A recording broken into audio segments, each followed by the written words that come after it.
What's up? What's up? What's up, everybody? It's your boy G Waterz. We're back for another episode of Solar Streets. In this episode, we have the talented, the beautiful, the one and only Miss Dom Jones. Welcome to the Solar Streets. Thank you so much for having me. Happy to be here. Thank you, thank you. All right, you are Oakland raised and LA based. How did that shape your musical journey? I mean, Oakland is full of so much talent. If you think about it, artists like Raphael Sadiq and Tony. Need you say anymore?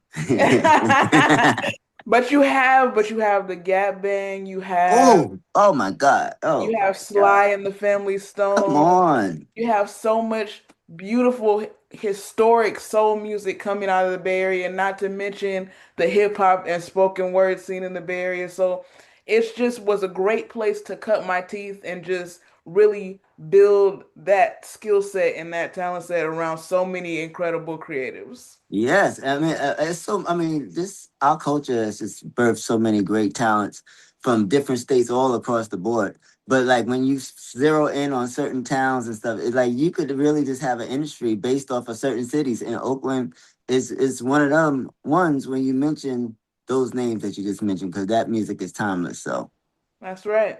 so it's a beautiful thing. It's a beautiful thing. So let's see now. How did Oakland shape your instincts? The way you move, listen, and decide, not just your sound.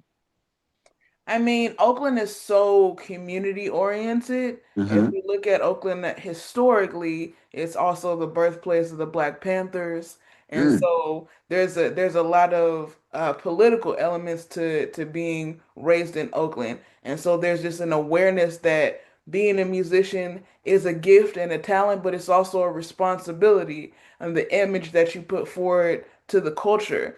So it shaped me in that way to understand that it wasn't just about getting rich and famous, but it was also about using my platform for good.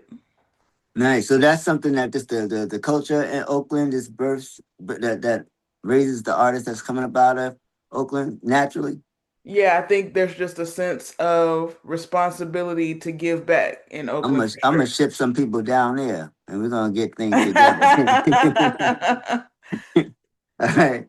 Your new single, Seven Cents, feels more intuitive than technical. What does that 7 cents represent for you in this season of your life?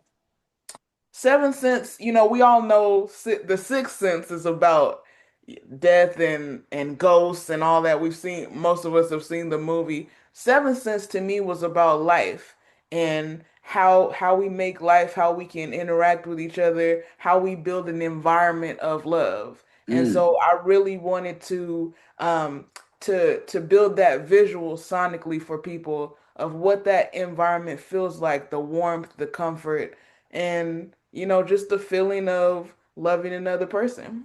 Yeah, well, the music speaks for itself, and it's definitely a beautiful piece of work. So, thank you for that contribution to culture. And at what point did you learn to trust your intuition over external validation, especially in an industry full of noise? Well, you know what? I grew up in church, and Hallelujah. and I wrote my first song when I was 9 years old, Mm. and thankfully and always gratefully, my childhood pastor allowed me to perform my original songs in Sunday service.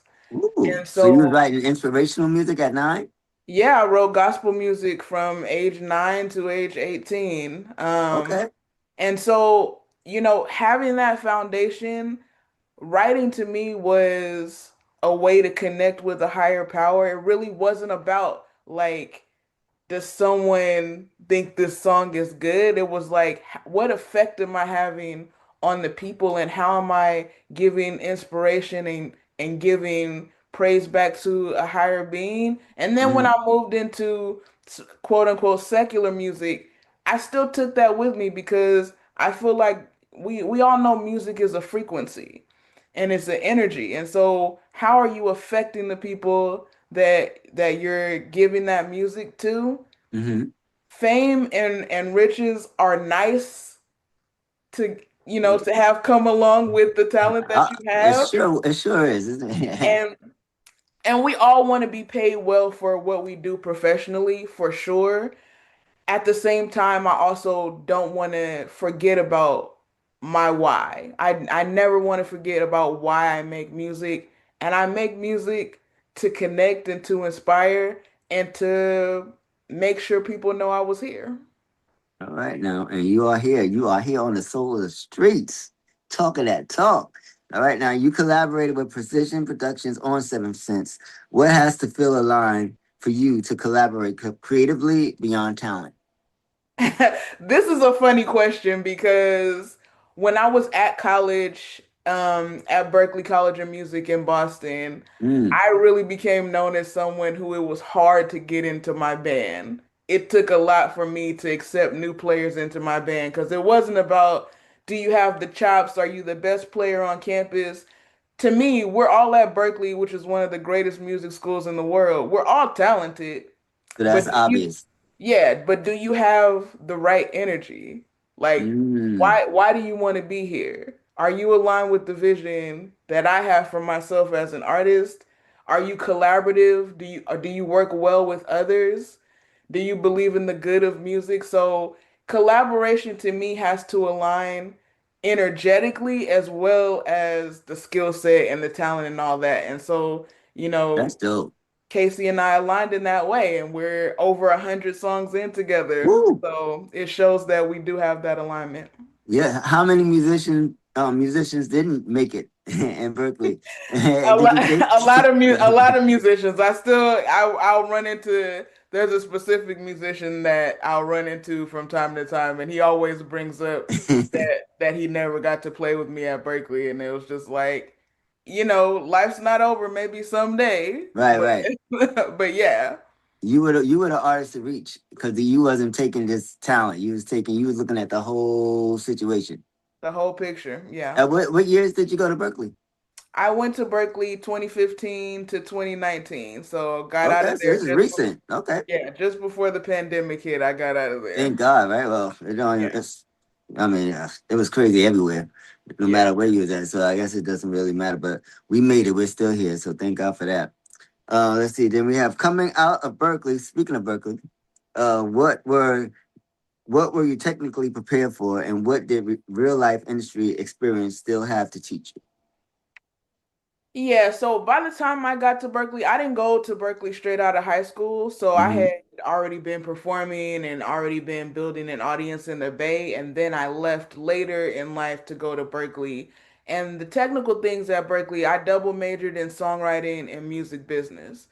Okay. So I wanted to get both sides I wanted to get the creative and the business. And I feel like Berkeley is a boot camp for what you're going to experience in the industry. You take a lot of classes, and at the same time, you're also required to do certain performances. At the same time, you're probably also doing gigs to pay your rent. At the same time, you're probably also doing gigs just to like network with other people who are going to the school. So your schedule is packed. And Okay. that level of time management and organization that you have to build does prepare you for the level of hustle that you're going to have as you pursue artistry once you graduate. So I feel Oh, like that's what it gave me is like really zeroing in on time management and organization and the ability to kind of move through and network and not just network with other creatives, but network with executives too. nice, nice. So, with you coming in with some performance experience already, how did that elevate your experience at Berkeley? You feel? I think because I came in and I was a little bit older, I had more of a sense of self. And so Hmm. I wasn't really concerned about like the cliques and who everybody thought was the best. It was like Okay. I already know who I am as an artist and I'm not really worried about, fitting in necessarily. I just want to meet great people and whoever aligns with that, great. Nice. Yeah. So you was pretty much already established as an artist within yourself. So you just went there just for the business aspect of it. And I also went there. I didn't Mhm. know how to read music before I went to Berkeley. Okay. And there were other certain things that I didn't know and so I had been playing with my band and musicians have a language and I felt a lot of times that I couldn't fully understand the language Hmm. that they were speaking to each other and I wanted to just be a better musician. So I went there to learn how to read music, write music, like Nice. in a more technical sense. Okay. and in a more classical sense. And I also went for the business education as well. Nice. So how's that? So man, that's a lot to learn. Coming in already as an established artist. Ooh. So how did you incorporate those learnings into what you? How did that mesh together? I think, I've always wanted to walk both paths as Hmm. both a creative and a music executive in the business education because I really feel that a lot of times the higher executives who are the decision makers in the music industry are not necessarily musicians themselves. So they don't understand fully what it means and what the artists need and want and desire. And they're not always full advocates. Like, of course, every Hmm. business wants a return on their investment, but we want to be fair to artists and we want to make business deals that are both profitable to business and creative. Yeah, And because they want so, a return on their investment too. exactly. So, um, you know, I'm someone who wants to be able to be in that space and be able to speak both languages. I can speak the language of the creative, but I can also speak the language of the executive. And because I'm a musician myself, I can be an advocate in a different way in those Make realms. it fair. Be fair Yeah. about it. Yeah, nice, nice. Thank you for that because we need more fairness within the corporate situation. Your work often intersects with social awareness. When did you realize music wasn't just expression for you, but responsibility?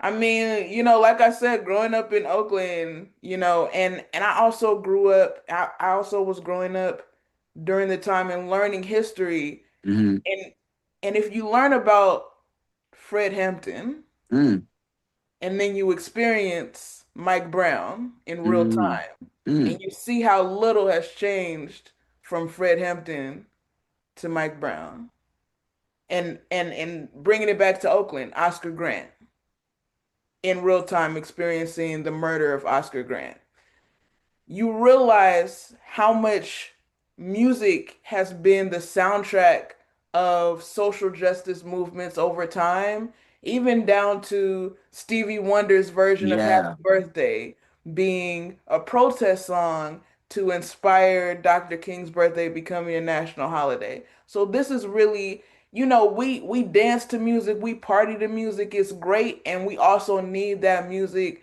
that documents the time. Nina Simone said an artist's duty is to reflect the times. And so, we have to have that reflection in addition to all of the great other things that we create music for. true, true, true, true, true. Let's see. You've worked with brands and platforms like Netflix and Hulu. How do you protect honesty in your music while navigating spaces that often reward safety? I mean, I am who I am. Talk about it. And hopefully a brand can appreciate authenticity because I like everybody else, I hear and I see what's trending, but I can only be me. And I only want to be me because Mm, nobody can beat me at being me. If I'm trying to be another artist, I'm never gonna beat them because that's who they are.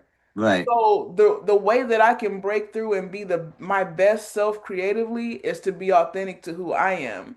And hopefully that pushes through. The business sense will kick in and show me how to position myself so that I'm more attractive to brands to collaborate with. At the same time, I'm not gonna diverge from who I am. Thank God for that. Thank God for that. You've been intentional about growing as both an artist and an executive. What was the moment that made you say, I need to understand the system, not just survive it?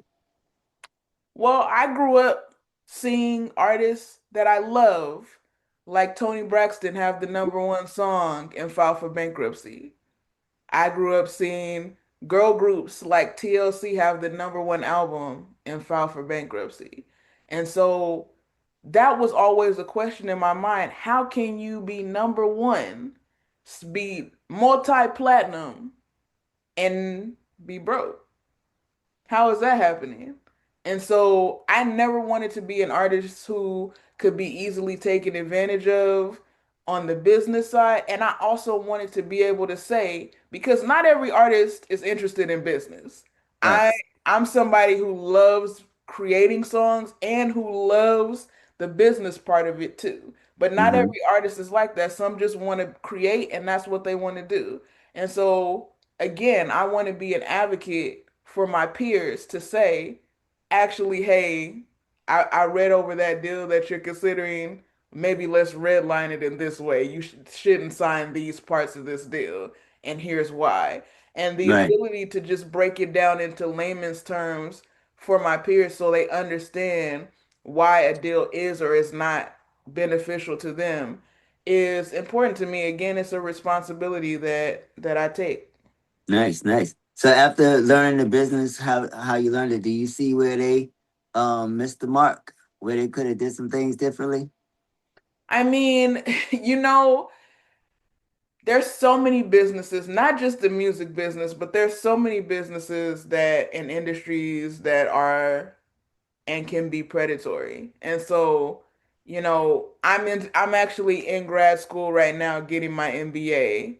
Okay. And a part of the reason why I chose the school that I'm attending now is because part of their pedagogy is you don't have to be a bad person to do good business.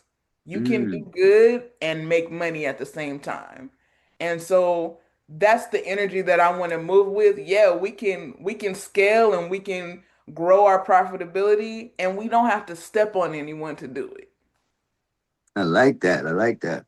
A lot of platforms celebrate a viral, not evolution. What does it mean to you to be seen while becoming, not just after the wins? I mean, it's that iceberg effect. People just see you emerge and they're like overnight success. And the reason why I want to document the journey is because, again, I've been writing songs since I was 9 years old. So it's been a long, it's been a long journey. Um, and when I make it to where I'm trying to get to, I want people who are coming behind me to understand that it's not over for you if you didn't go viral by the time you were 21 years old. Mm, You decide when your journey is over. Nobody else can tell you. The entertainment industry can be so ageist, but you don't have to internalize that and you don't have to accept that. There are so many people who got their big shot in their 30s, in their 40s. So, Morgan Freeman's been to me old my whole life. no, oh, my So, whole life. you know? And I'm 70. Yeah, so you just gotta keep going and keep pushing. If this is really your passion and your purpose in life, keep striving to get better and stay on your path. Yeah, true, true, true. You said you want to build an ecosystem you wish existed for you. What does a healthy artist ecosystem actually require that we don't talk about enough? I think that, the business of music has to be more of a partnership Mm-hmm. between artists and the systems that work to promote the music.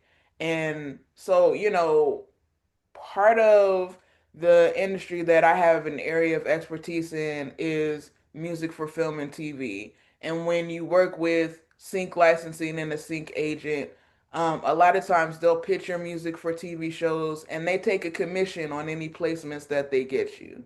And Okay. so to me, that makes a lot of sense. That has various applications across verticals.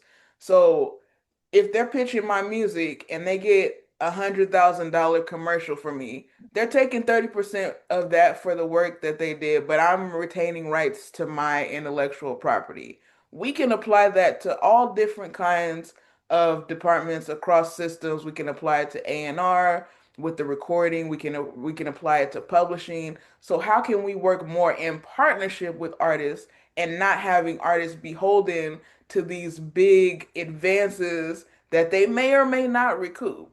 Right, right, right. Because there's a lot of money out there that they owing and they Right. complaining. You're starting to hear about it today. Well, you've been hearing about it, but different generations of artists are talking about it. Crazy. As a black woman in creative and executive spaces, where do you still feel challenged? And where do you now feel unshakable? You know, the places where I have felt challenged, I've taken steps to overcome those challenges. Okay. So, I've been in rooms with high level executives and they're speaking to each other and I don't understand what's being said. Mm, And when I had that experience, I said, "Great, I'm going to get my MBA because I'll never walk into another room and not understand what's going on again." And I think the places where I'm unshakable, I think, creatively, I know who I am as a creative and I know what sound I want to bring. Of course, always want to grow and evolve and continue getting better. But I also feel like no one can come and tell me, "Hey, Dom, I think, you should dye your hair blonde and, mm, straighten your hair and start wearing mini dresses with leather." All good for who that's good for, but that's not my aesthetic. So right. so, very comfortable in my look, in my sound, in what I have to offer, and in how that fits into the marketplace of R&B and hip hop and soul music. Great. When people look back on your work, not just the songs, but the systems you help shape, what do you hope they understand about your contribution? I always say that one thing that I really want to be a part of my legacy is that when my name is spoken in a room, people feel good about it. People feel like I was trustworthy. People feel like I advocated for them. And people feel like I made great music, that I sit among the legends, that I sit with the greats as far as songwriting and as far as singing and rapping, the different things that I do. On the business side, again, I hope that people see me as an advocate for creatives and an advocate for fairness, for fair pay, for rights retention, for all of the things that we want to see for artists. Hmm. That I hope that people see that, I put myself out there as somebody who stood up for what's right. That's nice.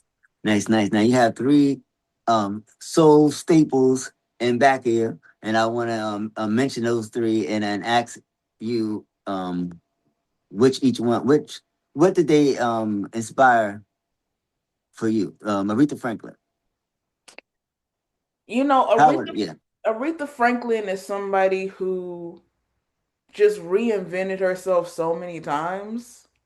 Like, she's gone through so many decades. I remember listening to music that came out from her from before I was born and just loving all of the big classics from the 60s and 70s, but also like being young. And I remember when she released A Rose Is Still a Rose Woo, with yeah. Miss With Lauryn Hill, Lauryn Hill, yeah. and just like that modern application of soul music and her being willing to collaborate with somebody who was much younger than her, who came up, in R&B and hip hop, maybe a style that she wasn't familiar with, but she was willing to collaborate. And then when she covered for, I believe it was Pavarotti, she Yeah, on the covered it. Grammys. She covered for him singing opera. It was just like Aretha could do anything. She was a singer, a songwriter, a pianist, and it was like she never confined herself to boundaries, and it inspires me to do the same in my art. Nice. Marvin Gaye. Marvin was the swag, pure swag, You and lit up when you lit up when you just lit up when you started talking about Marvin. yeah, because Marvin was the swag even when he was talking about social issues. Like, Hmm. he might be singing Trouble Man or he might be singing What's Going On, but it was still pure swag. And so I just love that about Marvin, is that you could never, like, he always was so stylish and so smooth with it. And I just love that about Marvin. Yeah, Rita and Marvin are both Aries, so I'm an Aries too. So I always Okay. get I always love when I get to represent my peoples, Yeah. and of course we have the one and only Miss Nina Simone. I mean, she's mentioned from a lot of soul singers as an inspiration. So what was her inspiration to you? Nina's inspiration to me was that her voice and her sound and her style did not fit in with what was typically accepted and what was like considered pop. And she did not acquiesce to that. She was like, "I am who I am." and music, this is my music and my sound, and she stood firm in that. And that's really what I take from her, is that she didn't mind being different. A lot of times if you watch the documentaries, she was hurt by it because Mm-hmm. Aretha found a #1 hit with the song that was first done by Nina Simone. Mm. Young Gifted and Black was done by Oh, I Nina love that Simone. song. Yeah, there's Nina Simone did that song first, but Aretha redid it and it became a big hit. And if you there's some interviews with Nina Simone where, she feels slighted by that. But at the same time, like, that's why I love when young people revere and honor the elders, because, in later years, you have Miss Lauryn Hill who's honoring Nina Simone. You have Lettucey who's honoring Nina Simone. And for her to be able to see that the impact that she had on the next generation Mm-hmm. was so vital. And so I just take from her that it's okay to be different and it's okay to stand firm in that. True, true. Are there any other influences that that's not on the wall that deserves mention? Well, you can't see him because he's higher on the wall because he's the greatest of all time as far as I'm concerned. Oh, who? But Let's see if we have the same one. well, Stevie, Stevie is up Stevie. top. Oh my God, yeah, Stevie Stevie is the is up greatest. top. Yes, Yeah, Stevie. Stevie is the greatest artist of all time overall. Like Yeah. everything. And then I also my favorite male singer is Donny Hathaway. Oh, Just just amazing. just vocal. Period. But Yeah. Stevie has everything that you need. Yeah. Melody, musicianship, lyrics, the way he lived his life, the way he fought for things. Like he's just I mean, being blind, Yeah. it's crazy. I'm blind in one eye. I was like, he was definitely an inspiration for me growing up. But he has so much you can just take from. So yeah, dope, dope, dope. Um, what are one of your most memorable songs you've written for yourself? One of your favorites One of my favorites. that you're most proud of? That I'm most proud of. Okay. Let's see. I wanna keep talking about this project, so I'm gonna talk about a song that we have. It's not out yet, but Okay, it's coming in February, and it's a song that I wrote called "The Blackberry." And I'm really proud of this song because that sounds like it's gonna be a juicy one. That's gonna it's really, gonna be really, fun. It's yeah. gonna be a lot of fun. It combines my singing ability and I also pop out in the song with a rap verse. So Come on now. I'm really excited about this song and I'm really proud of it because to me this was a song where I'm letting loose and it can be played at parties, but if you listen to the words, I'm also really saying something in this song. Okay. So I'm super proud of it and excited about folks hearing it in February. So and that's when the project is dropping in February. So the project is dropping in May of next year. So we'll have Okay. a song in February, a song in March, and then we'll give you the full enchilada in May. Nice. Well, can't wait for that. So I will be supporting the music here on Solar Streets. Thank you so much for being a guest on the platform. How can the people find you on social media? Well, first, thank you for having me. I really appreciate the support. And you can find me everywhere at I am Dom Jones on all social platforms, Instagram, TikTok, Facebook.